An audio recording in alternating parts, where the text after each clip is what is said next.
Hey guys, আমি Swarnank and welcome to the new episode of my channel. তো এখন আমি কথা বলবো হচ্ছে ওমেন্স এশিয়া কাপ টি-20-র 9 নম্বর ম্যাচ নিয়ে, যেটা হয়েছিল হচ্ছে সংযুক্ত আরব আমিরশাহীর ওমেন্স এবং পাকিস্তান ওমেন্সের মধ্যে।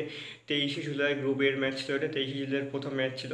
তো প্রথমে সংযুক্ত আরব আমিরশাহী ব্যাট করতে নামে, তারা 20 ওভারে 103 রান করে 8 উইকেটে।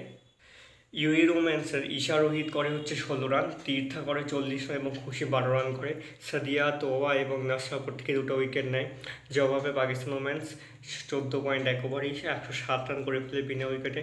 গোল 62 রান এবং মুনিবা 37 রান করে, এবং পাকিস্তান ওমেন্স এই ম্যাচটা কিন্তু অসুবিধে জিতে যায়।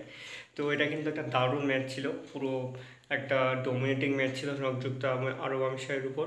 তো দেখা যাক এরপরে যে কটা ম্যাচ হয়ে রয়েছে, আর মনে হয় 3টে মতো ম্যাচ রয়েছে, সেই ম্যাচগুলোতে কে যেতে। বেশ ছোটোই একটা খেলা, টুর্নামেন্ট, 8টা টিমের মধ্যে প্রায় শেষের দিকে। দেখা যাক সেমিফাইনাল খেলাগুলো কেমন হয়, এবার যেন আমি বেশি এক্সাইটেড।